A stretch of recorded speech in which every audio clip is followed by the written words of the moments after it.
শুরু হলো সব খবর নিয়মিত আয়োজনে স্বাগত জানাচ্ছি আপনাদের সবাইকে। সাথে আছি আমি ইশরাত জাহান। জুলাই আগস্টের বৈষম্য বিরোধী ছাত্র আন্দোলনে নিহতদের খসড়া তালিকা প্রকাশ করেছে সরকার। তালিকায় 735 জনের নাম দেওয়া হয়েছে।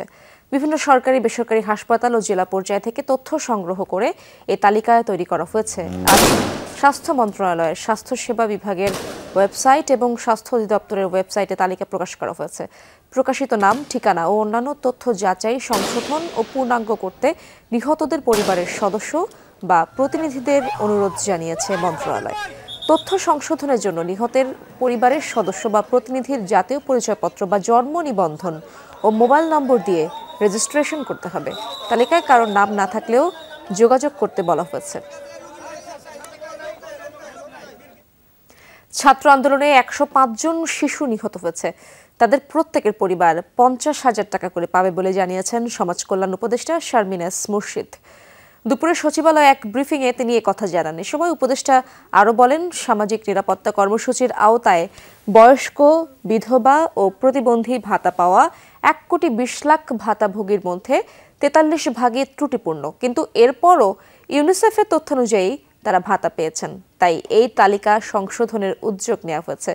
এখন থেকে তালিকা যাচাই করে ভাতা দেয়া হবে বলেও জানান সমাজ কল্যাণ উপদেষ্টা।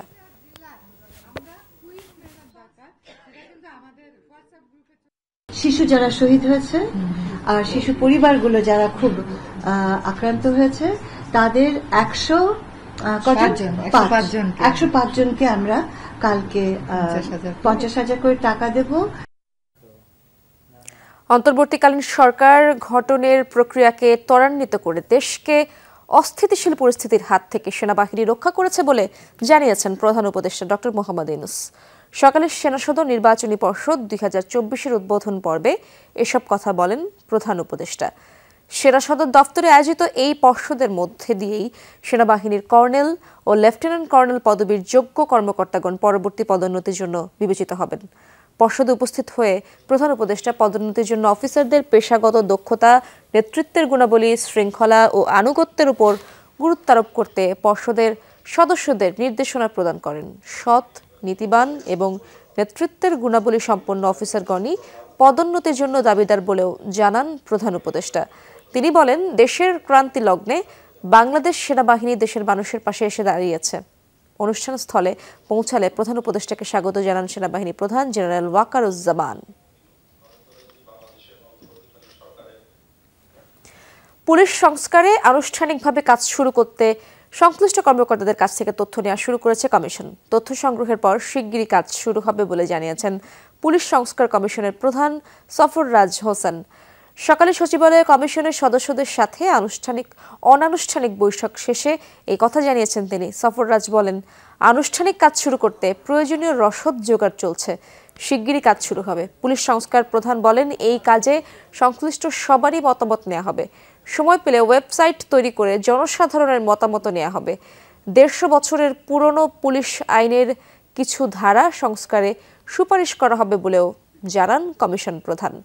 এ সময় স্বরাষ্ট্র উপদেষ্টা অবসরপ্রাপ্ত লেফটেন্যান্ট জেনারেল জাহাঙ্গীর আলম চৌধুরী বলেন, কমিশনকে যাবতীয় সহযোগিতা করা হবে, বেঁধে দেওয়ার সময়েই প্রতিবেদন দেওয়া সম্ভব। প্রচুর পরিমাণে আইনের বই এবং অ্যাক্ট এবং রুলস সেগুলো আমরা সংগ্রহ করা হয়ে গেছে, বেশিরভাগই হয়ে গেছে। এখন 2-1টা সংগ্রহ করতে হবে, অনেক, এর সংখ্যা অনেক প্রচুর। এবং আমরা প্রায় সবাই, উনি আইনের প্রফেসর আছেন, আসলে আমরাও মোটামুটি এগুলো নিয়ে কাজ করেছি দীর্ঘদিন। আশা করি যে প্রিপারেশন আমাদের হয়েছে। এখন আমরা চেষ্টা করছি যে এই আস্তে আস্তে এখন আমরা আমাদের কর্মপরিকল্পনা আমরা বসবো। তারেক রহমানের সব মামলা আইনিভাবে মোকাবেলা করা হবে বলে জানিয়েছেন বিএনপির আইন বিষয়ক সম্পাদক ব্যারিস্টার কায়সার কামাল। রোববার সুপ্রিম কোর্ট বার ভবনে সাংবাদিকদের প্রশ্নের জবাবে এসব কথা বলেন তিনি। ব্যারিস্টার কায়সার কামাল বলেন, তারেক রহমান আইন ও আদালতের প্রতি শ্রদ্ধাশীল, তাই তার সব মামলা আইনিভাবেই মোকাবেলা করা হবে। তারেক রহমানকে দেশের সবথেকে জনপ্রিয় নেতা উল্লেখ করে তিনি বলেন, তারেক রহমান যথাসময়ে দেশে ফিরবেন। বলেন, বিচার বিভাগ কোনো দলের রাজনৈতিক এজেন্ডা বাস্তবায়নের জন্য কাজ করতে পারে না। যেসব বিচারপতি কোড অব কন্ডাক্ট ভঙ্গ করেছেন তাদের বিরুদ্ধে কর্তৃপক্ষ যথাযথ ব্যবস্থা নেবে বলেও আশা প্রকাশ করেন তিনি। ভারপ্রাপ্ত চেয়ারম্যান জনাব তারেক রহমান সাহেব সহ বিএনপিকে ভিক্টিমাইজ করার জন্য আনফরচুনেটলি বিচার বিভাগকে ব্যবহার করা হয়েছে। তিনি জানেন তার বিরুদ্ধে যে মামলাগুলো হয়েছে প্রত্যেকটা মামলায় রাজনৈতিক উদ্দেশ্য প্রণোদিত, মিথ্যা, বানোয়াট এবং ভিত্তিহীনভাবে রায় দেওয়া হয়েছে। তারপরেও তিনি আইনের প্রতি শ্রদ্ধাশীল এবং আইনি প্রক্রিয়া, আমাদের সিআরপিসি আইন আদালতের প্রক্রিয়ার মাধ্যমে সেই মামলাগুলোকে আমরা মোকাবেলা করব। আরো ভয়াল রূপে শেরপুর, ময়মনসিংহ ও নেত্রকোনার প্লাবন পরিস্থিতি। বৃষ্টির সাথে উজানের ঢল অব্যাহত থাকায় ডুবছে নতুন নতুন এলাকা, পানিবন্দী কয়েক লাখ মানুষ। শেরপুরে এখন পর্যন্ত 6 জনের মৃত্যুর খবর পাওয়া গেছে। মহারশী নদীর ভাঙা বাঁধ দিয়ে 3 দিন ধরে পানি ঢুকছে লোকালয়ে। অন্যান্য নদ নদীর পানিও ভাসিয়েছে জনপদ। ডুবেছে 5 উপজেলার অন্তত 20 ইউনিয়ন। পানিবন্দী 1.5 লক্ষাধিক মানুষ। খোলা হয়েছে আশ্রয়কেন্দ্র। বাড়িঘর ছেড়ে অনেকেই সেখানে আশ্রয় নিয়েছেন, কিন্তু খাবার ও বিশুদ্ধ পানির চরম সংকট। উদ্ধার তৎপরতা চালিয়ে যাচ্ছে সেনাবাহিনী ও বিজিবি।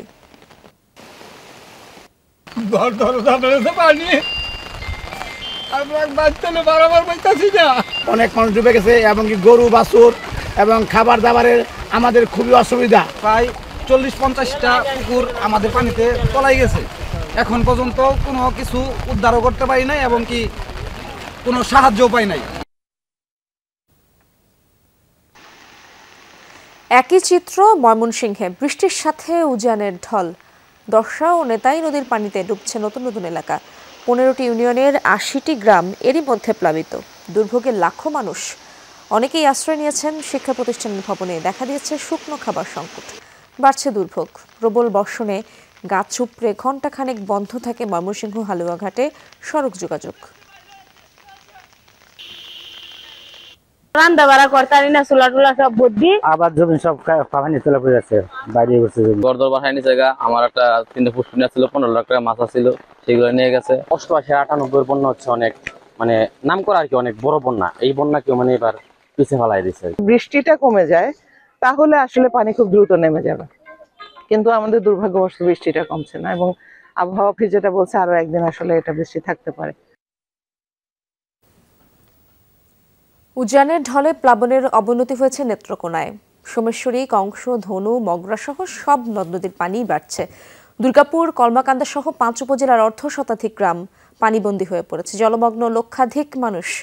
পানি উঠেছে ময়মনসিংহ ও পূর্ব ধলার জারিয়া রেলপথে। এতে ব্যাহত ট্রেন চলাচল।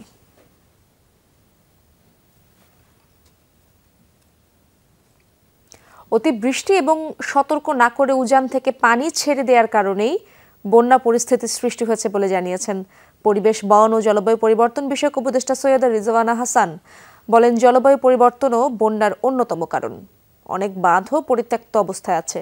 সকালে ব্র্যাক সেন্টারে ওমেন ফর ক্লাইমেট রেজিলিয়েন্ট সোসাইটির এক কর্মসূচিতে এসব কথা বলেন তিনি। রিজওয়ানা হাসান বলেন, জলবায়ু পরিবর্তনের কারণে লস অ্যান্ড ড্যামেজ ফান্ডে টাকা পাওয়ার কথা ভুক্তভোগী দেশগুলোর, কিন্তু অর্থ দেয়নি উন্নত দেশগুলো। আগামী মাসেই জাতিসংঘের COP29-এ বিষয়টি নিয়ে কথা বলা হবে বলে জানান উপদেষ্টা। এ সময় সুইডেন দূতাবাসের উন্নয়ন সহযোগী প্রধান মারিয়া স্টিটসম্যান বলেন, জলবায়ু পরিবর্তনজনিত কারণে যেসব দেশ সব থেকে বেশি ভুক্তভোগী তার মধ্যে বাংলাদেশ অন্যতম। জলবায়ু পরিবর্তনজনিত এসব ক্ষয়ক্ষতির বিষয়ে এবারে জলবায়ু সম্মেলনে কথা বলা হবে বলেও জানান তিনি।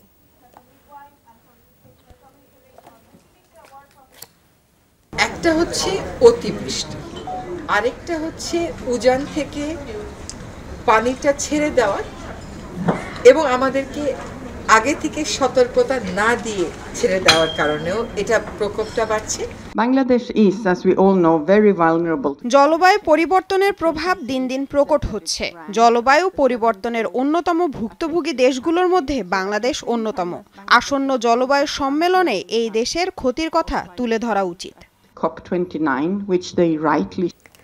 দেশের পূর্বাঞ্চলে সাম্প্রতিক বন্যায় প্রায় 14,500 কোটি টাকার ক্ষয়ক্ষতি হয়েছে।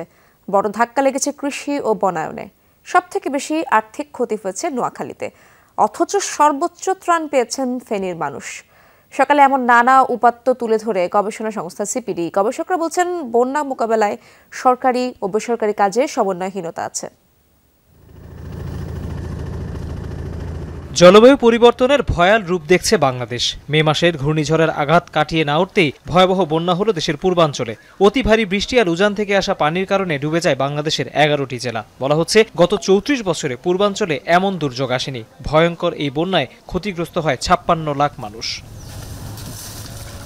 বাইরে থেকে কোনো ত্রাণ নিয়ে গিয়ে যে সেই জায়গায় রোববার সাম্প্রতিক এই দুর্যোগের ক্ষয়ক্ষতি তুলে ধরে centre for policy dialogue CPD. গবেষণা সংস্থাটি বলছে এ সময় আর্থিক ক্ষতি হয়েছে 14,421 কোটি টাকার, যা চলতি বাজেটের প্রায় 2%। দুর্যোগ মোকাবেলায় প্রথম টেস্ট কেস ছিল। বন্যায় 5,000 কোটি টাকার বেশি ক্ষতি হয়েছে কৃষি ও বনায়নে। ধাক্কা লেগেছে অবকাঠামো আর আবাসনেও। টাকার হিসেবে সবচেয়ে বেশি ক্ষতিগ্রস্ত জেলা নোয়াখালী, এরপরই আছে কুমিল্লা, ফেনী ও চট্টগ্রাম। 14,421 কোটি টাকা হয়েছে। যদি মার্কিন ডলারে দেখা হয় তাহলে এটা 1.2 বিলিয়ন ডলারের মতন। এই ক্ষয়ক্ষতিটাকে যদি আমরা বর্তমান চলতি অর্থ বছরের বাজেটের অনুপাতে দেখি তাহলে এটা 1.81%। বন্যায় সর্বোচ্চ 16 কোটি 60 লাখ টাকার ত্রাণ পেয়েছে ফেনীর মানুষ। 14 কোটি টাকার বেশি গেছে কুমিল্লা, নোয়াখালী ও সিলেটে। তবে প্রশ্ন আছে সার্বিক সমন্বয় নিয়ে। ত্রাণ রয়েছে কিন্তু সেগুলো পর্যাপ্তভাবে সময় মতো ক্ষতিগ্রস্ত মানুষের কাছে পৌঁছে দেওয়াটা, এটা একটা রেগুলার ঘটনা। এটা আমাদের যুগ যুগ থেকে আমরা সবসময় শুনে এসেছি যে জনবলের আপনার অভাব, সেটার কেন প্রস্তুতি থাকবে না। গবেষকরা বলেন দুর্যোগ মোকাবেলায় নতুন সরকারকে আগের ধারণা থেকে বেরিয়ে আসতে হবে। বন্যা চলে যাওয়ার পরে উপদ্রুত কৃষকদের জন্য বীজের বীজতলা করা, বীজের জন্য দেওয়া হয়, এই সবগুলো দেওয়া হয়। এগুলো আমরা বলে থাকি শর্ট টার্ম ক্রেডিট, যেটা দেওয়া হয়। কিন্তু আগামীতে ব্যক্তি খাতের এই সমস্যা চিহ্নিত করে এবং সমাধানের জন্য লং টার্ম ক্রেডিট সাপোর্ট লাগবে। বন্যার পূর্বাভাস নিয়ে প্রতিবেশী দেশগুলোর সাথে যোগাযোগ বাড়ানোর তাগিদ সিপিডির। তৌহিদ হোসেন, যমুনা নিউজ, ঢাকা। 3 ম্যাচ সিরিজের প্রথম টি20তে আজ মুখোমুখি হচ্ছে ভারত ও বাংলাদেশ। গোয়ালিয়রে বাংলাদেশ সময় সন্ধ্যা 7:30টায় শুরু হবে ম্যাচ। স্টেডিয়ামে উপস্থিত রয়েছেন আমার সহকর্মী হাসিনুর রহমান। সরাসরি যাচ্ছি তার কাছে। হাসিনুর, একাদশ কেমন হতে পারে জানতে পেরেছেন কিনা সেই বিষয়ে আমাদেরকে জানাবেন, এবং সেই সাথে স্টেডিয়ামের নিরাপত্তা কেমন দেখছেন আপনি, এবং বাংলাদেশি সমর্থক দেখতে পেয়েছেন কিনা? স্টেডিয়ামে আসলে প্রচুর পরিমাণ নিরাপত্তা ব্যবস্থা গ্রহণ করা হয়েছে। আমরা যখন মাঠে এসেছি প্রায় 2 কিলোমিটার দূর থেকে চেকপোস্ট, ব্যক্তিগত গাড়ি ছাড়া কোনো পাবলিক ট্রান্সপোর্ট আসতে দেওয়া হচ্ছে না, এবং এর পরবর্তীতেও যেখানে আসলে গাড়ি থামানো হচ্ছে সেটাও স্টেডিয়াম থেকে অনেক দূরে, এবং সবাইকে বেশ কঠোর চেকিং এর মাধ্যমে মাঠে ঢোকানো হচ্ছে। তো নিরাপত্তা জনিত শঙ্কা বা ঝুঁকি কোনো কিছু চোখে পড়েনি, আজকেও পড়েনি, গত 2-3 দিনও মনে হয়নি সে বিষয়টা নিয়ে। আর বাংলাদেশি দর্শক একেবারেই চোখে পড়েনি। টাইগার শোয়েব তিনি মাত্র আছেন কেবল, কেননা আসলে বাংলাদেশি যারা টুরিস্ট বা বাংলাদেশ থেকে যারা এসে থাকেন নর্মালি আসলে মধ্যপ্রদেশে আসেন না। এর আগে যে কানপুরেও খুব বেশি একটা ছিল না, তো সেই রকম আসলে খুব বেশি বাংলাদেশ দল মাঠে সমর্থন পাবেন। এবং এই মুহূর্তে যেহেতু ভারতীয় ভিসা বন্ধ আছে বাংলাদেশ থেকে, টুরিস্ট ভিসা, সে কারণেও আসলে চাইলেও দর্শকদের খেলা দেখতে আসার জন্য আসার সুযোগ নেই, সে কারণেও আসলে দর্শক কম। আর একাদশ সম্বন্ধে আসলে সুস্পষ্ট ধারণা আমরা পাইনি, তবে যেটা অনুমান করছি উইকেট অনুযায়ী সেটাতে আসলে খুব সম্ভবত 2 অথবা 3 পেসার থাকবে কিনা সেটা নিয়ে একটা সন্দেহ আছে। এবং আমি যদি বাই নেমে বলতে চাই, লিটন দাস, আপনি তানজিদ তামিমের সম্ভাবনায় বেশি, যদিও তার জায়গায় আরেকজন কম্পিটিটর আছেন। 3 নম্বরে নাজবুল শান্ত, 4 নম্বরে তাহিদ হৃদয়, 5-এ মাহমুদুল্লাহ রিয়াদ, 6-এ জাকির আলী অনেক, 7-এ মেহেদী হাসান মিরাজ, 8-এ রিশাদ হোসেন। এই 8 নম্বর পর্যন্ত ফিক্সড। 9 নম্বর পজিশনে রকিবুল হাসান, তার অভিষেক হওয়ার সম্ভাবনা বেশি, যেহেতু ভারতের প্রচুর রাইট হ্যান্ডেড ব্যাটার আছে এবং সাকিব আল হাসানের অনুপস্থিতিতে একাদশে কোনো বাহাতি স্পিনার নেই, সেক্ষেত্রে তার অভিষেক হওয়ার একটা সম্ভাবনা আছে। এবং শেষ 2 স্পট তানজিম সাকিব পেসার এবং মুস্তাফিজুর রহমানের হওয়ার কথা। এখন যে কোনো 2জন পেসার খেলবেন, আর যদি 3 পেসার হয় সেক্ষেত্রে রকিবুলের জায়গায় হয়তো তাসকিন আহমেদ রাখবেন, সম্ভাব্য এটাই আসলে 11। এবং বাংলাদেশ দল যদিও গতকালকে বলেছিল কিছুটা লো স্কোরিং পিচ তার আশা করছেন, স্লো উইকেট এবং লো স্কোরিং না, বল নিচু হবে, কিন্তু আজকে উইকেটটা দেখে এবং সংশ্লিষ্ট ভারতীয়রা সবাই বলছেন যে এখানে 200 রানের উইকেট হবে। তো এই ছিল আমার কাছে আসলে সবশেষ। হাসিনুর, অনেক ধন্যবাদ আপনাকে। সাবেক প্রধানমন্ত্রী শেখ হাসিনার মুখ্য সচিব ও সাবেক সংসদ সদস্য আবুল কালাম আজাদের 7 দিনের রিমান্ড মঞ্জুর করেছেন আদালত।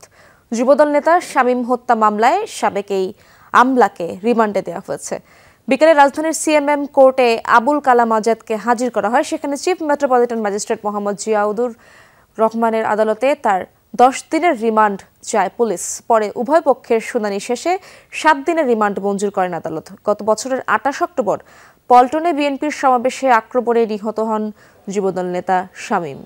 একই মামলায় ঢাকা মহানগর দক্ষিণ আওয়ামী লীগের সাবেক কোষাধ্যক্ষ হুমায়ুন কবিরকেও 7 দিনের রিমান্ড দেন বিচারক। রাষ্ট্রপক্ষের সহায়তাকারী আইনজীবী জানান, ক্ষমতার অপব্যবহার করে সাধারণ মানুষের উপর দমন পীড়ন চালিয়েছিল আসামিরা।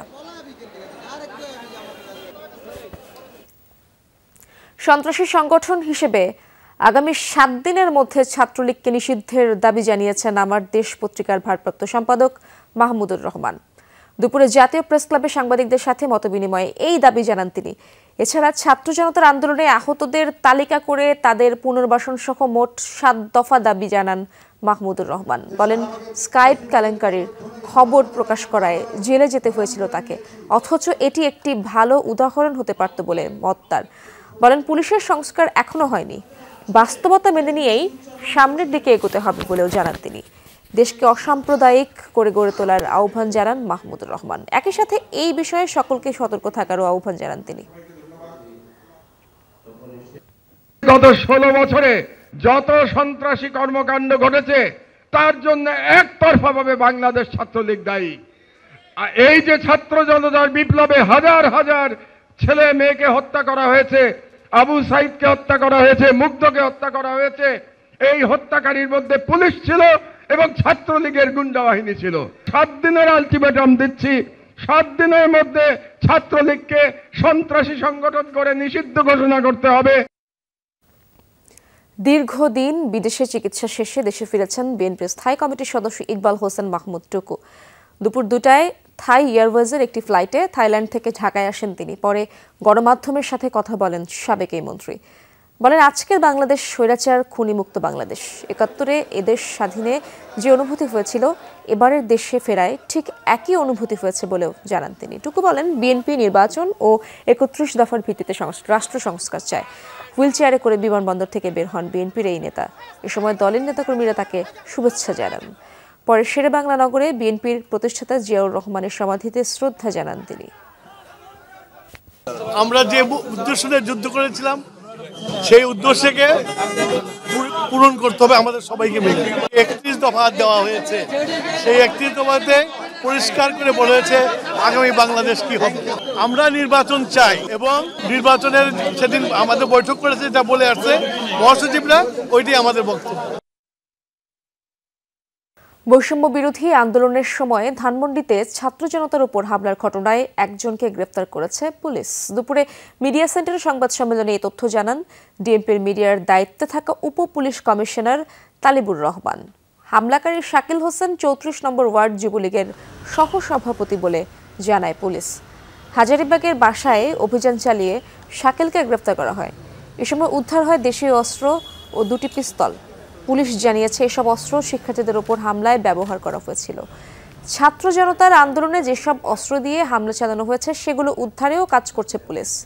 ভিডিও ফুটেজ দেখে হেলমেট পরিহিতদের শনাক্ত করার কাজ চলছে বলেও সংবাদ সম্মেলনে জানানো হয়।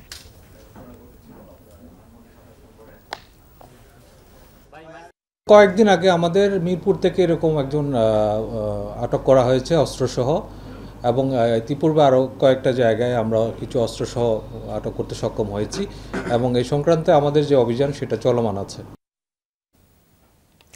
ছাত্র জনতার আন্দোলনে হামলার ঘটনায় এজাহারভুক্ত 39 জন প্রভাবশালীকে গ্রেপ্তার করেছে র্যাব। বাকিদের সন্ধানে অভিযান চলছে। দুপুরে রাজধানীর কারওয়ান বাজারে মিডিয়া সেন্টারে রাজধানী থেকে অপহৃত এক শিশুকে উদ্ধার বিষয়ক সংবাদ সম্মেলনে এমন তথ্য জানান র্যাবের আইন ও গণমাধ্যম শাখার পরিচালক লেফটেন্যান্ট কর্নেল মুনিম ফেরদৌস। আওয়ামী লীগ সাধারণ সম্পাদক ওবায়দুল কাদের সহ প্রভাবশালীদের গ্রেপ্তারে র্যাবের ভূমিকা নিয়ে এক প্রশ্নের জবাবে তিনি বলেন, তাদেরও গ্রেপ্তারের চেষ্টা চলছে। কারো কাছে কোনো তথ্য থাকলে তা দিয়ে র্যাবকে সহযোগিতা করার আহ্বান জানান তিনি। ব্রিফিংয়ে জানানো হয়, সদরঘাট থেকে অপহৃত শিশুটিকে পিরোজপুরের মঠবাড়িয়া থেকে উদ্ধার করা হয়, তবে অপহরণকারীকে এখনো গ্রেপ্তার করা যায়নি। 39 জনকে বড় পর্যায়ের নেতা যারা 39 তাদেরকে তো আমরা গ্রেফতার করেছি, যারা মামলার 1 নাম্বার 2 নাম্বার আসামি, এবং প্রতিদিনই আপনি দেখবেন যে রাহক গোয়াল যারা তাদেরকেই আমরা ধরতেছি। হামাসকে সন্ত্রাসী সংগঠন আখ্যা দিয়ে প্রতিশোধ হিসেবে ফিলিস্তিনে গণহত্যা চালাচ্ছে ইসরায়েল। বাংলাদেশ বিশ্বের সব দেশেই জালেমের পতন চায়। বিকেলে রাজু ভাস্কর্যের সামনে স্বাধীন বাংলাদেশ ছাত্র সংসদ আয়োজিত এক গণমিছিলে এসব কথা বলেন বক্তারা। তারা বলেন, ফিলিস্তিনের মানুষ যেভাবে প্রতিরোধ গড়ে তুলেছে তা অনুপ্রাণিত করেছে বাংলাদেশকে। তাদের সাহস জুলাই আন্দোলনে বাংলাদেশকে শক্তি জুগিয়েছে বলেও মন্তব্য করেন তারা। সারা দেশে ফিলিস্তিন নিয়ে মিথ্যাচার চলছে উল্লেখ করে তারা বলেন, বৈষম্য বিরোধী বাংলাদেশ গড়তে হলে মিথ্যার চর্চা বন্ধ করতে হবে। জুলাই অভ্যুত্থানের চেতনা যেন ফিলিস্তিনের জন্য অব্যাহত থাকে সেই প্রত্যাশাও করেন তারা। লেবাননের পাশাপাশি গাজায়ও অব্যাহত ইসরায়েলি বাহিনীর আগ্রাসন। মধ্য গাজায় আবারও টার্গেট করা হয়েছে একটি মসজিদকে। দেইর আল বালার শাহাদা আল আকসা মসজিদে বোমাবর্ষণে মৃত্যু হয়েছে কমপক্ষে 21 জনের, আহত বহু। ধ্বংসস্তূপের নিচে চাপা পড়ে আছে অনেকে, চলছে উদ্ধারের চেষ্টা। গাজায় বাস্তুচ্যুত বহু ফিলিস্তিনি আশ্রয় নিয়েছিল মসজিদটিতে, তবে ইসরায়েলি বাহিনীর দাবি হামাসের কমান্ড সেন্টার ছিল সেটি। অভিযানের আগে বেসামরিক ক্ষয়ক্ষতি এড়াতে নানা পদক্ষেপ নেওয়া হয়েছে বলেও দাবি তাদের। গাজার উত্তরাঞ্চলেও ভয়াবহ বিমান হামলা চালিয়েছে ইহুদি সেনারা। বেইত হানুন, বেইত লাহিয়া ও জাবালিয়ায় গুড়িয়ে দেওয়া হয়েছে অনেক ভবন, হয়েছে হতাহতের ঘটনা। বেইত লাহিয়ায় মৃত্যু হয়েছে শিশুসহ 2 জনের, আহত অন্তত 11 জন। লেবাননের বৈরুতে ভয়াবহ তাণ্ডব চালিয়েছে ইসরায়েলি বাহিনী। শনিবার মধ্যরাতে মিসাইল হামলা ও বিস্ফোরণে কেঁপে ওঠে রাজধানী। 30 দফা বিমান হামলায় প্রাণ গেছে অন্তত 23 জনের। ছোড়া হয় শক্তিশালী বোমা ও ক্ষেপণাস্ত্র। বৈরুত আন্তর্জাতিক বিমানবন্দরের কাছাকাছিও হয়েছে হামলা। সাইপ্রাসমুখী একটি ফ্লাইট উড্ডয়নের পরই মিসাইল বিস্ফোরণ হয় কাছাকাছি এলাকায়। হামলা সতর্কতা ও বাসিন্দাদের সরে যাওয়ার নির্দেশনা দিলেও সুযোগ পাচ্ছে না তারা। স্থানীয়দের দাবি, একটি বাড়ি খালি করার নির্দেশ দিয়ে অন্য ভবনে হয় হামলা। অভিযান জোরদার হয়েছে বেকা ভ্যালি ও দক্ষিণাঞ্চলীয় অন্য এলাকায়। হুমকির মুখে ইউনেস্কোর তালিকাভুক্ত ঐতিহ্য। লেবাননে চলমান স্থল অভিযানে নিহত হয়েছে 25 জনের বেশি ইসরায়েলি সেনা। শনিবার এমন দাবি করেছে হিজবুল্লাহ। গোষ্ঠীটি জানায়, প্রায় 1 সপ্তাহের অভিযানে আরও 130 জন আহত। এখন পর্যন্ত 440 হিজবুল্লাহ যোদ্ধাকে হত্যার দাবি করেছে ইসরায়েল। শনিবার এই তথ্য জানায় দেশটির প্রতিরক্ষা মন্ত্রণালয়। গত সোমবার লেবাননে স্থল অভিযানের ঘোষণা দেয় ইসরায়েল, তবে দেশটিতে হিজবুল্লাহ যোদ্ধাদের ব্যাপক প্রতিরোধের মুখে পিছু হটতে বাধ্য হয় ইসরায়েলি সেনারা।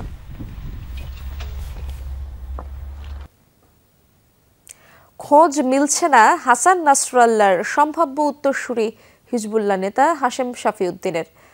শুক্রবার থেকে তার সাথে যোগাযোগ স্থাপন করা যাচ্ছে না, এই তথ্য প্রকাশ করেছে বার্তা সংস্থা রয়টার্স। বৃহস্পতিবার বৈরুতে তার অবস্থান লক্ষ্য করে ব্যাপক বিমান হামলা চালায় ইসরায়েল। ধারণা করা হচ্ছে সে সময় তিনি একটি ভূগর্ভস্থ বাংকারে ছিলেন। এখনও এলাকাটিতে চলছে তেল আবিবের নির্বিচার বোমাবর্ষণ। এই কারণে চালানো যাচ্ছে না উদ্ধার কাজ। তাই হাশেম শাফিউদ্দিনের পরিণতি স্পষ্ট নয়। এখনও আনুষ্ঠানিক কোনো বক্তব্য দেয়নি হিজবুল্লাহ। সম্প্রতি মৌলভীবাজারের জুরির সীমান্তে বিএসএফের হাতে নিহত স্বর্ণা দাসের পরিবারের সাথে সাক্ষাৎ করেছেন বিএনপির সিনিয়র যুগ্ম মহাসচিব রুহুল কবির রিজভী। দুপুরে উপজেলার খাগটেকা বাজার সংলগ্ন মাঠে স্বর্ণার পরিবারের সাথে কুশল বিনিময় করেন তিনি। এ সময় দলীয় নেতৃবৃন্দ তাকে শুভেচ্ছা জানান। পরে আলোচনা সভায় অংশ নেন রিজভী। সভা শেষে দলের ভারপ্রাপ্ত চেয়ারম্যান তারেক রহমানের পক্ষে স্বর্ণার পরিবারকে আর্থিক অনুদান প্রদান করা হয়। এ সময় উপস্থিত ছিলেন আমরা বিএনপি পরিবারের আহ্বায়ক আতিকুর রহমান সহ বিএনপির বিভিন্ন সহযোগী সংগঠনের নেতাকর্মীরা। পার্বত্য চট্টগ্রামে বিদ্যমান পরিস্থিতি ও নিরাপত্তাহীনতার কারণে এবছর পার্বত্য চট্টগ্রামে বৌদ্ধ সম্প্রদায়ের কঠিন চিবর দান উদযাপন না করার ঘোষণা দিয়েছে পার্বত্য চট্টগ্রাম সম্মিলিত ভিক্ষু সংঘ।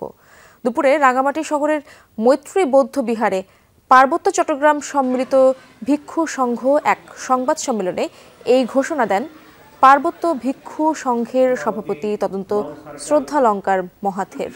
সংবাদ সম্মেলনের শ্রদ্ধালঙ্কার মহাথের লিখিত বক্তব্যে বলেন, গত 18 থেকে 20 সেপ্টেম্বর ও 1 অক্টোবর খাগড়াছড়ি ও রাঙামাটিতে সাম্প্রদায়িক সহিংসতায় শতাধিক দোকানপাট ভাঙচুর, লুটপাট ও অগ্নিসংযোগ করা হয় ও হত্যাকাণ্ডও হয়। এখনো পর্যন্ত তদন্ত প্রতিবেদন প্রকাশ না হওয়ায় পার্বত্য চট্টগ্রামের সকল বিহারে কঠিন চিবরদান না করার ঘোষণা দেওয়া হয়। গোপালগঞ্জে কেন্দ্রীয় স্বেচ্ছাসেবক দলের নেতা শওকত আলী দিদার হত্যা মামলায় টুঙ্গিপাড়া আওয়ামী লীগ নেতা তৌফিক বিশ্বাসকে গ্রেফতার করেছে পুলিশ।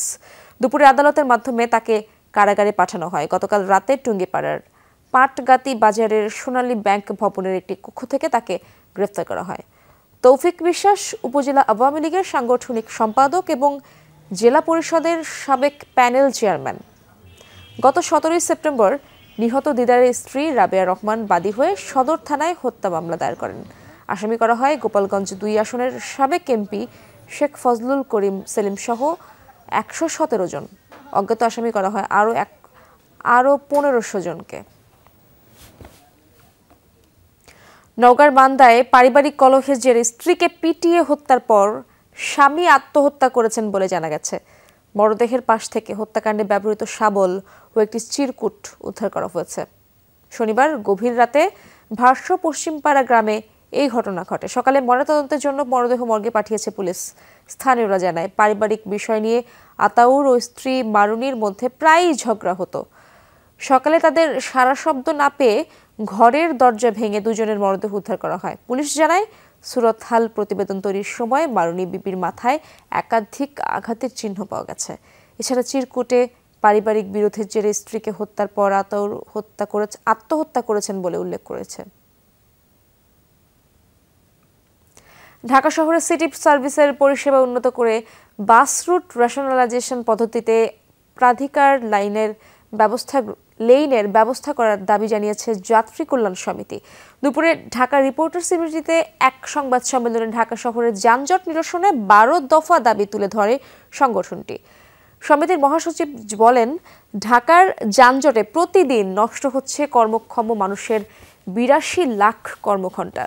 মূল সড়কে ব্যাটারি চালিত রিক্সা ও ইজি বাইক, ছোট যানবাহন, সিএনজি চালিত অটোরিকশার অবাধে যাতায়াতের কারণে নগরীর যানজট ও জলজট চরমভাবে বেড়েছে। যানজট কমাতে জরুরি ভিত্তিতে অত্যাধুনিক প্রকৌশলগত ট্রাফিক নিয়ন্ত্রণ ব্যবস্থা চালু করা দরকার বলে জানান যাত্রী কল্যাণ সমিতির মহাসচিব।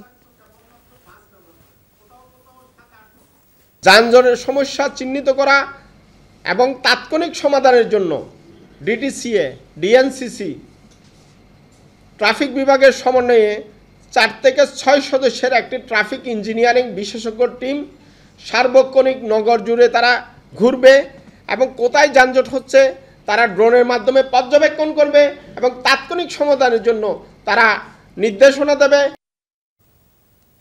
প্রিমিয়াম নিয়মিত পরিশোধ করেও দেশের লাখ লাখ মানুষ সময়মতো তাদের বীমা দাবি পায় না। তাদের বিরুদ্ধে ব্যবস্থা না নিয়ে এই খাতের ভালো প্রতিষ্ঠানগুলোকে ধ্বংস করেছে আওয়ামী লীগ সরকার। সকালে রাজধানীর একটি হোটেলে সোনালী লাইফ ইন্স্যুরেন্স কোম্পানি লিমিটেডের লিডার্স ক্লাব অ্যাওয়ার্ড প্রোগ্রাম 2024 অনুষ্ঠানে বক্তারা এমন তথ্য দেন। বলা হয়, জীবন বীমা জীবনের জন্য প্রয়োজন, বীমা পলিসি ছাড়া দেশের উন্নয়ন সম্ভব নয়। জানানো হয়, বীমা দাবি পরিশোধের ক্ষেত্রে সময় ক্ষেপণ করা উচিত নয়। বক্তারা আরও বলেন, বীমা খাতের ভালো উদ্যোগগুলো রক্ষা করতে হবে। এর ফলে মানুষের জীবন মানের উন্নতি ঘটানো সম্ভব।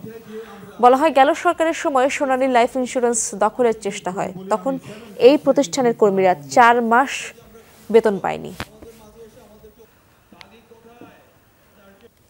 চাকুরি স্থায়ীকরণের দাবিতে অবস্থান ধর্মঘট করেছে স্থানীয় সরকার প্রকৌশল অধিদপ্তরের 3য় এবং 4র্থ শ্রেণীর কর্মচারীরা।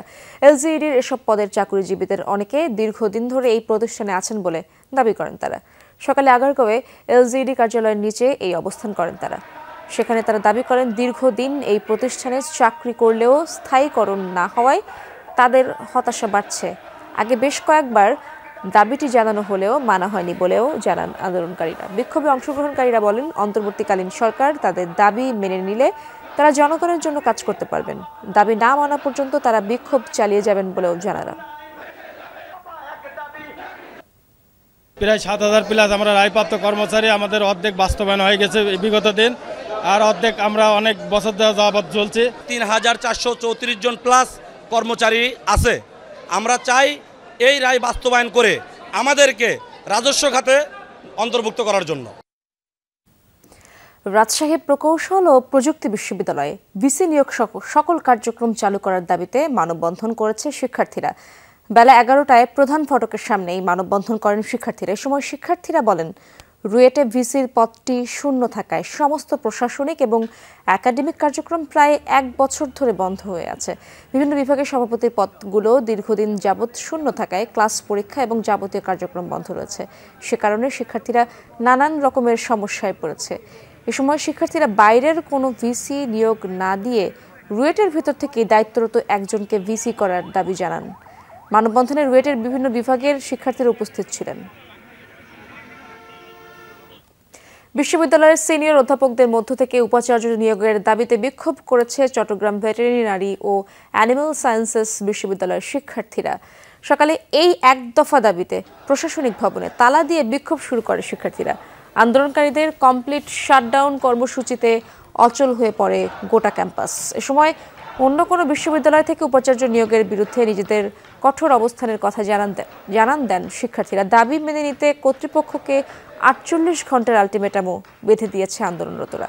শিক্ষার্থীদের দাবির সাথে একাত্মতা ঘোষণা করে কর্মবিরতি পালন করছে বিশ্ববিদ্যালয়ের কর্মকর্তা কর্মচারীরা।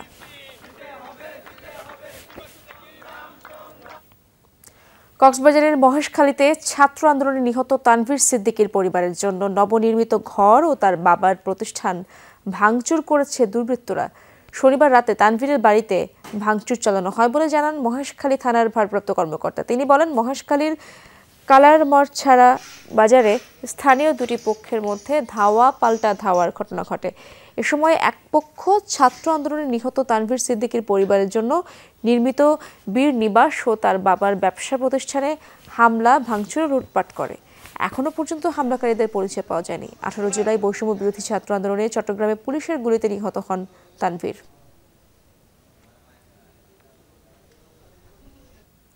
চট্টগ্রামের অন্যতম বৃহৎ ক্যাবল অপারেটর সিএমসিএল এর কার্যক্রম পরিদর্শন করেছেন ইন্টারন্যাশনাল বিজনেস ফোরাম IBFV এর প্রতিষ্ঠাতা সভাপতি ও সাবেক সিটি মেয়র মাহমুদুল ইসলাম চৌধুরী।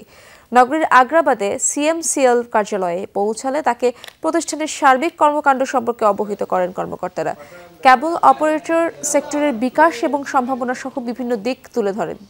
পরিদর্শন শেষে মতবিনিময় সভায় অংশ নেন তারা। এ সময় সিএমসিএল চেয়ারম্যান খায়রুল আনাম ছুট্টু, এমডি নিজাম উদ্দিন মাসুদ, পরিচালক ইকবালুর রহমান সহ অন্যান্য কর্মকর্তারা উপস্থিত ছিলেন। নরসিংদীর শিবপুরে পোল্ট্রি ফিড ব্যবসায়ীকে কুপিয়ে হত্যার প্রতিবাদে মানববন্ধন ও বিক্ষোভ মিছিল করেছে এলাকাবাসী ও শিক্ষার্থীরা। বিকেলে উপজেলার কাচারি বাজারে এই মানববন্ধন অনুষ্ঠিত হয়। এ সময় নিহতের স্বজনরা হত্যাকাণ্ডে জড়িতদের ফাঁসি দাবি করেন। মানববন্ধনে উপস্থিত ছিলেন সাবেক শিক্ষা কর্মকর্তা নুরুদ্দিন। নরসিংদীর শিবপুরে পোল্ট্রি ফিড ব্যবসায়ীকে কুপিয়ে হত্যার প্রতিবাদে মানববন্ধন ও বিক্ষোভ মিছিল করেছে এলাকাবাসী ও শিক্ষার্থীরা। দর্জি দত্তের গাঁও সরকারি প্রাথমিক বিদ্যালয়ের প্রধান শিক্ষক আবুল হোসেন কাজল সহ এলাকাবাসী ও শিক্ষার্থীরা গত 29 সেপ্টেম্বর ফিড ব্যবসায়ী দৌলত হোসেনকে চুরির ফাঁদ পেতে কুপিয়ে নৃশংসভাবে হত্যা করে দুর্বৃত্তরা। ঘটনার পর হত্যা মামলার 2 আসামিকে গ্রেফতার করেছে পুলিশ।